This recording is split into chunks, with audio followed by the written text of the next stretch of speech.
할렐루야. 우리 주일학교 학생들과 교사 선생님들 수고하셨습니다.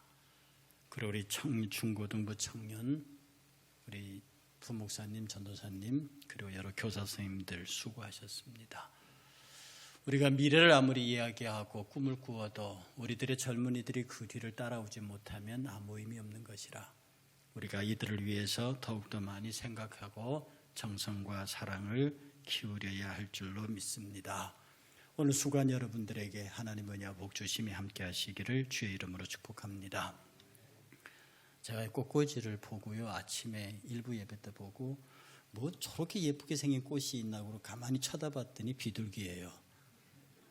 저는 저 비둘기가 처음에는 꽃으로 보였습니다. 근데 저 비둘기가 백합과 어우러져서 참 묘한 분위기를 만들어내는데, 이런 어떤 꽃꽂이의 모습, 아름답고 귀한 모습, 우리가 그렇게 만들어져 갔으면 좋겠고요. 이 꽃꽂이를 위해서 헌물하시고 또 만들어주신 수고하신 분들께 진심으로 감사를 드립니다. 1885년 4월 5일 1885년 4월 5일 인천 제물포항에 배 한 척이 도착했습니다. 그 4월 5일은 1885년의 부활절이었습니다. 서양에서. 바로 그 부활절 그날 인천에 도착한, 제물포항에 도착한 그 배에는 여러분이 익히 잘 아는 아펜젤러와 언더우드, 한국의 최초의 선교사들이 타고 있었습니다. 우연의 일치인지는 모르겠지만 이 땅의 복음은 부활절날 시작됐습니다. 그 아펜젤러가 본국 선교 보고서를 이렇게 보면 이렇게 기록하고 있습니다.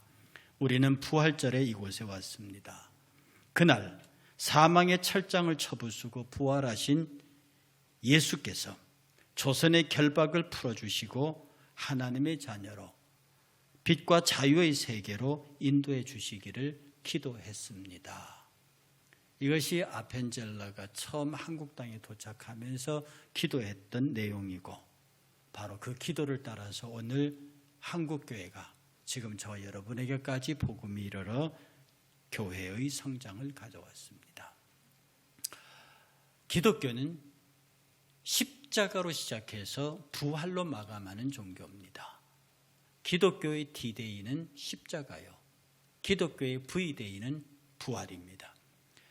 여러분이 아시겠지만 이 D-Day는 2차 세계대전 때 연합군이 프랑스 상륙작전을 계획하고 있을 때 그 지역 프랑스 서부 해안을 방어하고 있던 당시 사막의 여우라 부르는 롬멜 장군이 그 지역을 철통같이 지키라고 명령했는데 너무 짙은 안개가 끼고 일기사정이 너무 안 좋아서 도저히 항공기가 뜨거나 군함이 뜰 수 없다는 것을 확인한 롬멜이 자기 아내의 생리를 축하하고 같이 지내기 위해서 베를린으로 돌아갔는데, 바로 그날이 연합군이 설정한 D-Day였고, 그 D-Day에 상륙작전이 진행되면서 독일의 패망을 가져오게 한 날이었습니다.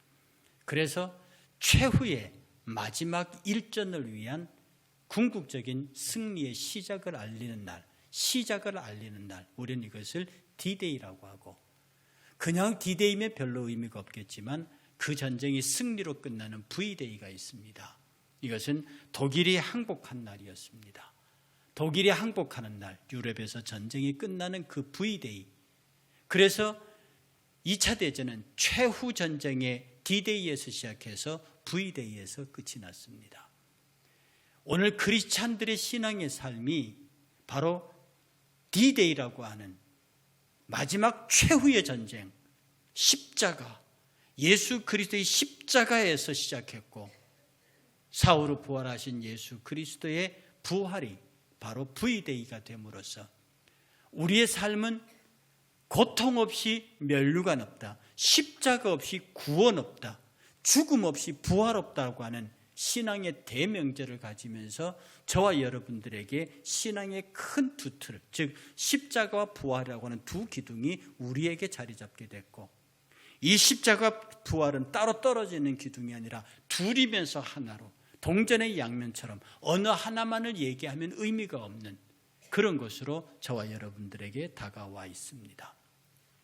저는 매년 이 부활절이 되면, 그리고 평상시에도 부활을 많이 설교했기 때문에 많은 목회자들이 부활에 관련된 설교를 할 때마다 많은 고민에 빠집니다. 늘 듣던 이야기, 똑같은 이야기를 반복해야 되는데 그럴 수도 없고, 어떻게 하면 성도들의 가슴 속에 이 부활의 메시지가 지워지지 않도록 강하게 박힐 것인가에 관한 생각을 많이 하게 됩니다. 그런 와중에 제가 유명한 은행가 심슨이라고 하는, 호프 심슨이라고 하는 그분이 쓴 이야기를 읽었습니다. 제임스 호프 심슨 경이 쓴 글에는 뭐라고 나와 있느냐면, 수표와 수표에 쌓인 이야기인데요. 이분은 은행가이기 때문에 수표를 많이 다룬 사람입니다. 그는 말합니다. 같은 수표라 할지라도 똑같은 사인은 하나도 없다. 예를 들어 내가 여러 가지, 예를 들어 10만 원짜리 수표를 여러 장 갖고 있고 내 그 뒤에다 사인을 하는데, 내가 내 사인을 10장을 하는데도 그 10개의 사인이 하나도 같지 않다는 겁니다. 만약에 그 사인과 똑같은 사인이 나온다, 그럼 100% 위조라는 거죠. 마치 어떤 학생의 답안과 똑같은 답안이 나오면 둘 중에 하나는 컨닝한 거라는 거죠.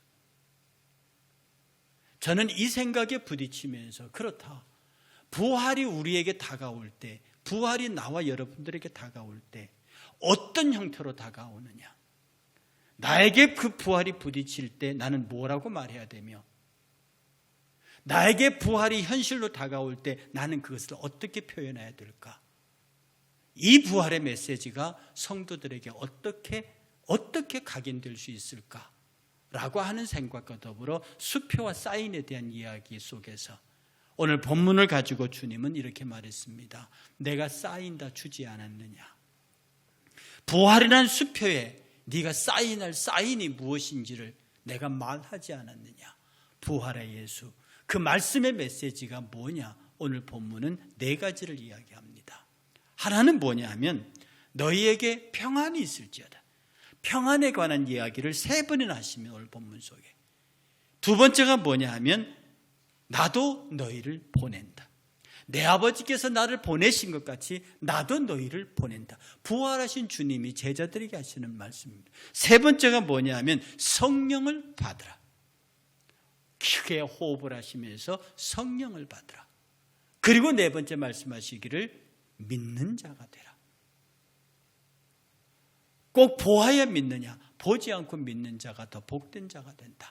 보고 믿는 자가 아니라 믿음을 고백하는 믿는 자가 되라고 말씀하십니다. 그러므로 오늘 이 메시지 속에서요, 여러분은 부활이라고 쓰고 평안이라고 읽으셔야 합니다. 부활이라고 쓰고 나를 보내신다는 사명으로 사인하셔야 합니다. 부활이라고 쓰고 성령 충만으로 이해하셔야 합니다. 부활이라고 쓰고 믿음으로 받아들여야 합니다. 부활은 저와 여러분들의 평안이요, 부활은 저와 여러분들을 보내심이요, 부활은 저와 여러분들의 성령 충만이요, 부활은 저와 여러분들의 믿음이라. 이것이 우리 안에 자리 잡을 때에 성령께서 우리에게 하시는 말씀은 네가 바로 부활신앙의 소유자다, 이렇게 말씀을 하시는 겁니다. 너희에게 평안이 있을지어다. 안식 후 첫날 저녁 때에 제자들이 유대인들을 두려워하여 모인 곳에 문을 닫았더니 예수께서 오사 가운데 서서 이르시되 너희에게 평안이 있을지어다. 유대인들은 보통 만날 때마다 우리가 안녕하십니까 하듯이 그들은 만날 때마다 샬롬이라고 말합니다. 우리가 안녕하십니까라고 말하는 것처럼 그들은 샬롬이라고 말한다고요. 그러나 그들이 샬롬이라고 말하면서도 불안했습니다. 이들은 샬롬이라고 인사하면서도 문을 닫아놓고 유대인들이 무서워 꽁꽁 숨어 있었습니다. 이스라엘 백성들은 샬롬이라고 말하면서도 이방을 두려워했습니다. 샬롬이라고 말하면서도 형제들끼리 싸웠습니다. 샬롬이라고 말하면서 형제들끼리 분열했습니다. 그런데 이날 오신 예수께서는 말하기를 너희에게 평안이 있을지어다. 이 평안이 있을지어다는 이 말의 구체적인 의미가 뭐냐면 하나님께서 너희에게 모든 선한 것을 주시기를 바란다, 그런 뜻입니다. 너에게 평안이 있을지어다. 이 말이 뜻이 뭐냐면 하나님께서 너희에게 모든 선한 것을 주시기를 원한다. 하나님 내게 평안을 주십시오. 이 말은 무슨 말이냐면 하나님 내게 주시고 싶어 하시는 모든 선한 것을 내게 주십시오. 지금 여러분들은 주로부터 무엇을 받으십니까? 여러분이 받고 싶은 것 말고 우리 하나님이 주시고 싶어 하는 것, 하나님이 주시고 싶어하는 선한 것, 그것을 너희들에게 주시기를 원한다. 사랑하는 주님, 우리 주님께서는 막달라 마리아에게 나타나셨습니다. 시몬 베드로에게 나타나셨고요, 엠마오로 가는 두 제자에게 나타나셨고 11명의 가룟 유다를 뺀 11명의 제자들에게 나타났습니다. 그때마다 예수께서 하신 이야기는 평안이 있을지어다. 그렇다고 하면 저와 여러분들이 예수를 만나고 예수님과 부딪힐 때마다 그가 우리에게 주시는 메시지는 평안하냐, 하나님의 너에게 주시기를 원하는 것을 네가 가졌느냐, 지극히 높은 곳에서는 하나님께 영광이요 땅에서는 기뻐하심을 입은 모든 사람들에게 평화로다 하는 그 예수의 수태고지를 알린 천사들이 목동들에게 한 얘기가 있다고 하면, 예수께서는 그 평안을 복음을 우리에게 주시는데 너희에게 평안을 끼치노니 나의 평안을 너희에게 주노라. 내가 너희에게 주는 것은 세상이 주는 것과 같지 아니하니라. 너희는 마음에 근심하지도 말고 염려하지도 말라. 하나님이 주시고 싶은 것을 너희들에게 주었다. 너희에게 평안하냐?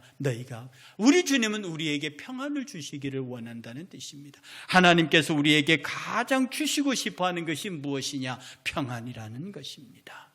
그러니 여러분, 우리의 삶 속에 온전한 평안이 여러분의 교제 가운데 있기를 원합니다. 지금 여기에 100여 명 이상이 모여 있습니다. 거의 100여 명 정도 되십니다. 안내위원들이 안내할 적에요, 그분들은 노심초사합니다. 이 거리 규정을 지켜야 하는데, 그래서 거리를 잘 배정해서 한쪽으로 모시고 싶은데 그 안내를 받는 사람은 불편한 표정을 짓습니다. 그리고는 자기가 원하는 자리에 앉습니다. 오늘 본문은 말합니다. 너에게 평안을 주노니. 정말로 내가 안내위원회 안내 자리에 앉아서 평안하게 예배드리면 모든 사람이 편안할 수 있습니다. 내가 원하는 자리보다 안내위원이 안내하는 자리. 오늘 우리의 삶의 평안을 누리는 사람은요, 모든 삶에서 양보할 수 있는 여유가 있습니다. 평안한 사람은 다른 사람의 행복을 먼저 생각하는 사람들입니다. 평안을 가지고 있는 사람은 나의 이 평안함이 다른 사람에게 전달되어지기를 원한다고요. 평안하지 못하는 사람은 싸우는 대상을 찾습니다. 원망의 대상을 찾는다고요. 그러므로 저와 여러분들의 평안은 말입니다, 하나님과의 평안, 성도들끼리의 평안, 소중하고 중요합니다.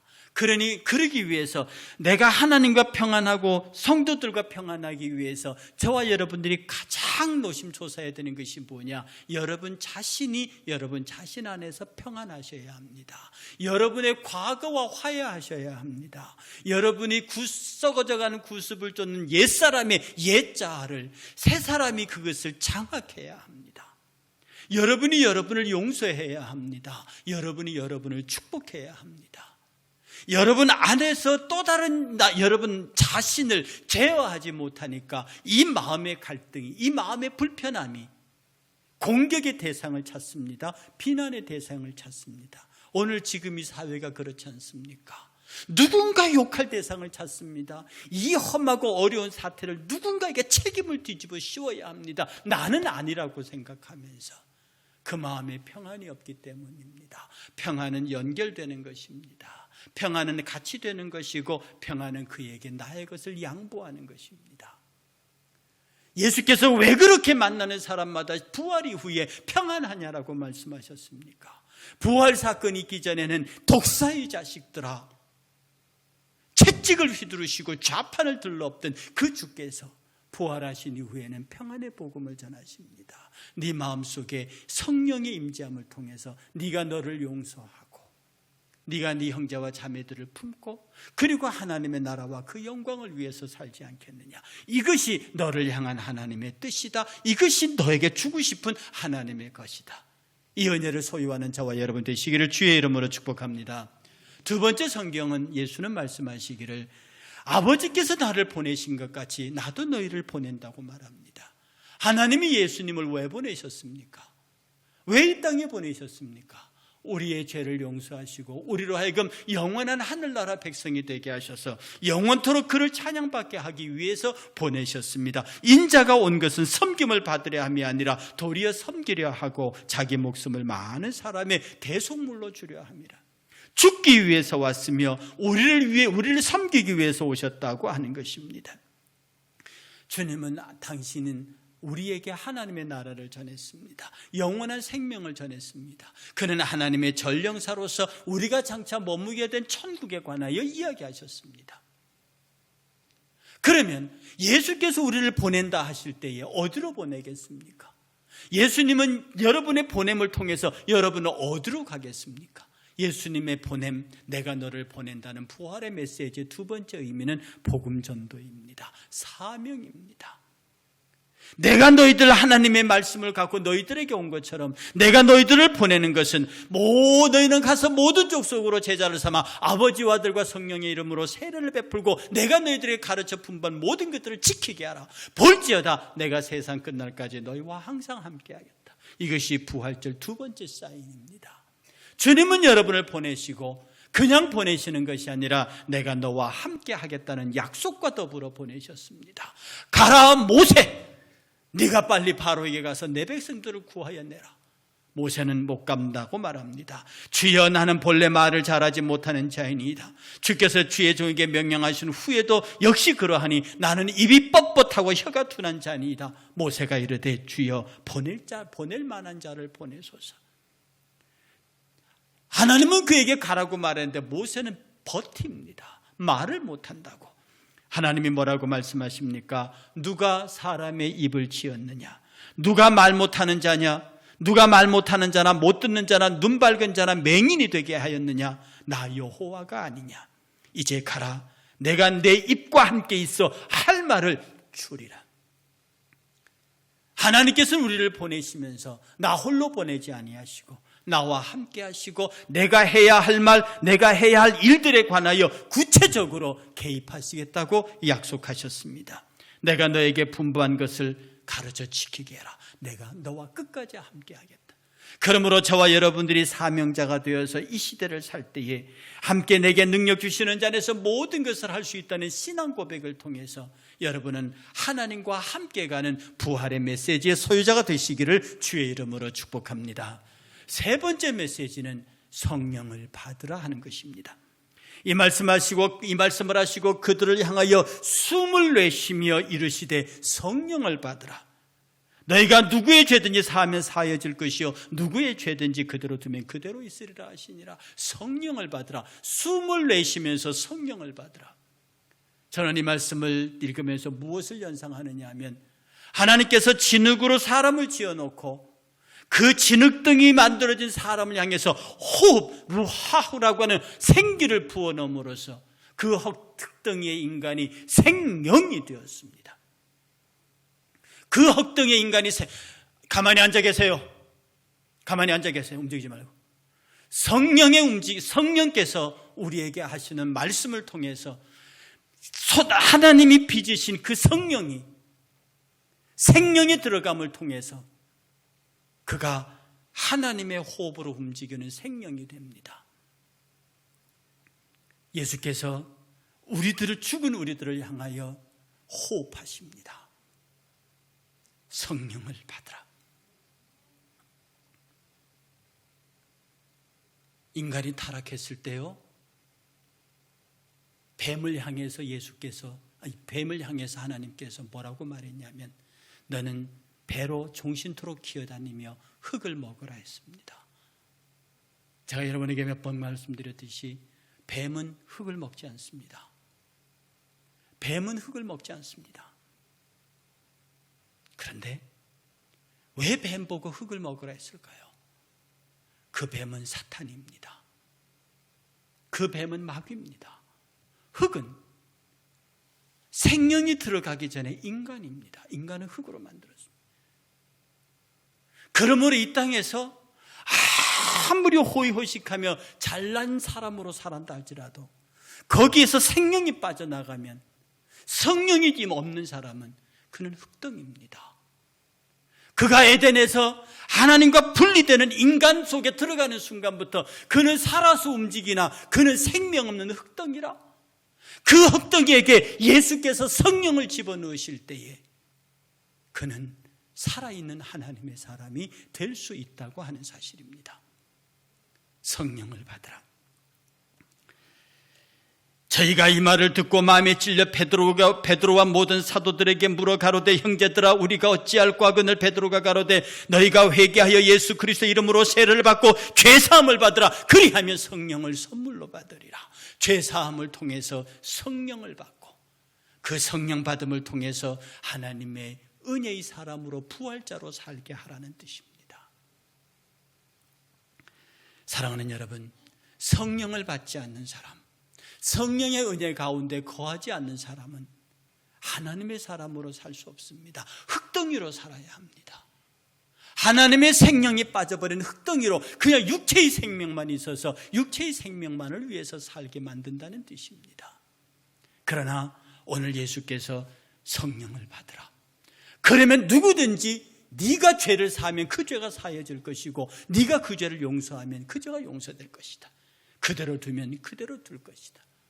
오늘 우리들의 삶 속에서요, 성령 충만한 사람들의 제일 요소가 용서의 삶입니다. 내가 하나님의 은혜의 성령으로 가득 찼을 때 내가 사람을 용서할 수 있습니다. 예수 그리스도가 우리를 용서하시면서 사랑을 출발했습니다. 그가 십자가를 지신 이유가 뭡니까? 그의 용서입니다. 그가 우리를 용서하기 위해서 십자가를 지었다고요. 그러니 부활하신 주님께서 우리에게 향하여 하신 말씀은 너도 용서할 수 있는 성령의 소유자가 되라. 우리는 부활이라 쓰고 성령 충만함이라 읽으며, 성령 충만한 여러분은 미움의 영을 몰아내고 두려움의 영을 몰아내고 용서와 화해의 영으로 충만한 저와 여러분 되시기를 또한 주의 이름으로 축복합니다. 네 번째, 믿는 자가 되라고 말합니다. 부활이라 쓰고 믿는 자가 되라. 믿음 있는 자가 되라. 네가 단순히 예수 그리스도를 믿는 그것이 아니라 우리 하나님이 인정해 주시는 그 믿음, 내가 예수를 믿습니다라고 말하는 그 믿음은 구원을 위한 믿음입니다. 내가 구원받았기 때문에 받는 믿음입니다. 그러나 한 번 더 나가면 내가 하나님 앞에서 내 구원을 끝까지 유지하며 하나님의 축복의 백성으로, 영원한 나라에서 복된 백성으로 살기 위해서 저와 여러분들은 믿음의 백성이 되어야 합니다. 우리 주님이 믿어주시는 믿음, 여러분에게 몇 번이고 말씀드렸습니다. 생각해 보십시오. 주님은 나를 믿어주시는가? 내가 주님을 사랑한다고 말하는 이 사랑의 고백을 주님은 믿어주시겠는가? 내가 저를 위해서 충성하겠습니다 하는 이 말을 주님은 믿어주시겠는가? 주님의 신뢰를 얻고 과연 주님은 당신의 가장 소중한 것을 내게 맡기시겠는가? 내가 주님으로부터 합당한 사명을 받을 만큼 내가 주의 신뢰를 받고 있는가? 도마의 말이 틀렸습니까? 내가 내 손가락을 그의 손바닥에 넣어보고 내 손을 그의 옆구리에 넣어보지 않고는 내가 그를 믿지 못하겠다. 도마의 말이 틀린 말이 아니라고요. 왜냐하면 다른 사람은 보았으니까 도마는 못 봤습니다. 여드레 후에 예수께서 도마가 있는 자리에 나타나셨습니다. 도마야, 네 손가락으로 내 손바닥을 찔러보고 네 손으로 내 옆구리에 놓아봐라. 그리고 믿지 않는 자가 되지 말고 믿는 자가 되라. 그러니까 도마가 놀라서 말합니다. 주여, 나의 주님이시고 나의 하나님이십니다. 내가 믿습니다. 주님이 대답하기를 네가 본고로 믿느냐? 보지 않고 믿는 자가 복이 있느니라. 저와 여러분들은 보지 않고 믿습니다. 복이 있을 줄 믿습니다. 정말로 예수 그리스도의 본 지금으로 시대적으로 2000년 전의 사실이고 그것을 본 적이 없습니다. 그러나 우리는 그 사실을 믿고 있습니다. 그러니 주께서는 저와 여러분들 향해서 믿지 않고 믿는 너희가 복이 있다 하실 것입니다. 그러므로 그 믿음을 여러분 주님 앞에 보이십시오. 주님 나를 믿어주십시오. 내가 끝까지 주님을 사랑하고 내가 끝까지 주님과 함께 갈 수 있는 믿음의 소유자임을 주님이 믿어주시고 인정해 주십시오.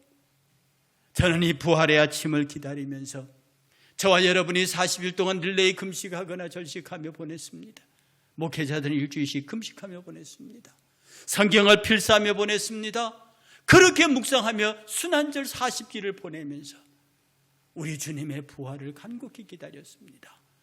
오늘 4월 4일 부활절이 아니라 그 주의 부활이 나의 부활이 되고 그의 승리가 나의 승리가 되고 그의 영광이 나의 영광이 되고 그가 우리에게 주실 것이 영원히 우리에게 상속되실 것임을 믿어서 사랑하는 우리 성도님들이 모두 그 부활신앙의 실질적인 소유자가 되어서 평안의 소유자가 되고 주님으로부터 사명받은 자들이 되고 주님으로부터 성령 충만한 능력이 있는 자들이 되고 끝까지 지켜가는 믿음의 소유자가 되어서 어떤 경우에도 우리의 믿음이 깨어지지 아니하고 주님 앞에 끝까지 가는 부활신앙의 소유자.